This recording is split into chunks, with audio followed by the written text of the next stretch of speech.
Star Fox! Okay, let's make this quick. After what feels like an eternity, Star Fox fans have finally gotten a brand new Star Fox with Star Fox Zero.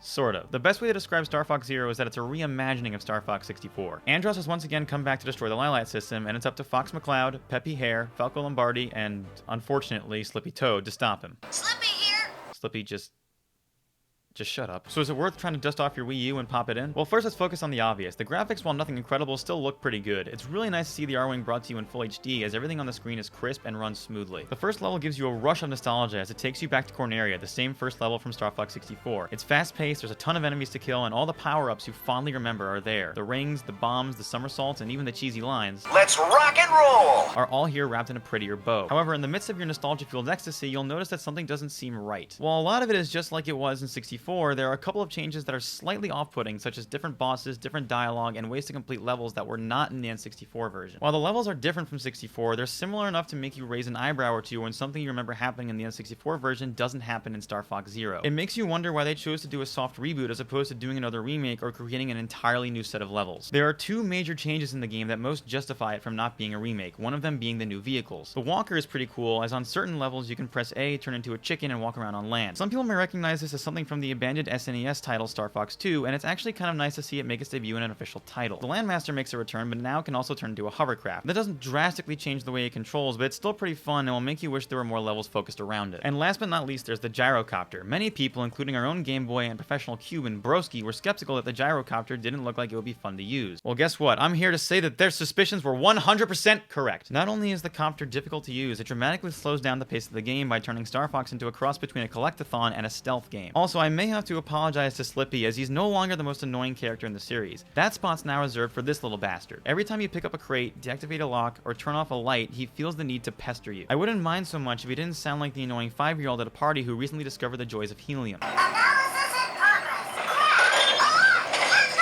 Load deactivated. Accessing computer. Access. Stop it! Luckily though, once you play through these levels, you'll never have to deal with them again. However, the thing that you will have to deal with is the other change that makes this game stand out from Star Fox 64, and that's the controls. The controls are simple. No, Rob, no they are not. The game wants you to use the Wii U's gyroscope in order to make you feel like you're in more control of your ship and make the game more immersive. Instead, what it does is make the learning curve for the game so steep that it may be a complete turnoff for casual players. Up on the television is the full view of what's going on, and down on the gamepad is the first-person view of the cockpit. The left analog stick controls your ship, and moving the gamepad controls the reticle. This may seem like a good idea on paper, but it becomes incredibly frustrating when put into practice. There are quite a few moments, particularly in the boss battles and in the all-range mode, when you have to constantly keep looking up and down from the TV to the gamepad. This becomes disorienting and in some cases even nauseating when you first start off. To shoot, you have to press the ZR button on the back, which will cause wrist cramps a lot quicker than you'd expect, and in order to you have to use the right stick, which is next to impossible to do while shooting. The worst part of all this is that it could have easily been fixed if they let you use a more traditional control scheme, but unlike many other Wii U titles, the controls are not customizable. Whoever made that decision needs to be kicked in the ass and shot. However, if you fight through it for a little while, like say a couple of hours, yes, I said hours, then eventually you'll be able to figure the controls out and enjoy the frantic, fast-paced energy that Star Fox has to offer. Unfortunately though, by the time you finally master the controls, you'll probably find out that you'll already have beaten the game. Like Star Fox 64, the main story consists of being able to go through branching paths and different levels in order to make your way to Andros. But even with the branching paths, it'll only take you about 4 to 5 hours to complete just about everything. In order to make up for the short span of the story, Nintendo packaged Star Fox Zero with another game called Star Fox Guard. Essentially, it's a tower defense game starring Slippy. I mean,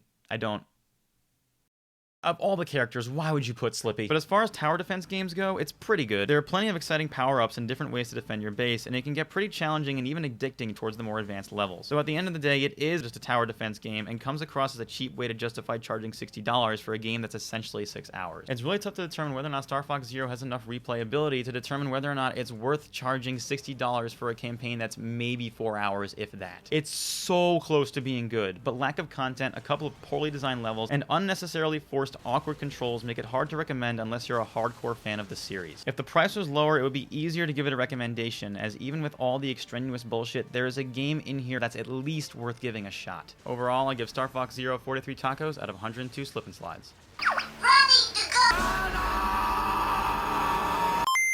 Hey guys, thanks for watching our review. If you liked it, make sure to check out our other Game Boiz reviews, and also check out our weekly podcast starring Mike and Broski. I'm kind of surprised you made it all the way to the end of this review. A lot of Star Fox fans probably would have rage quit about halfway through, and a lot of them are probably leaving nasty comments already. Thank you for listening to this all the way through. I really do appreciate it. I love you.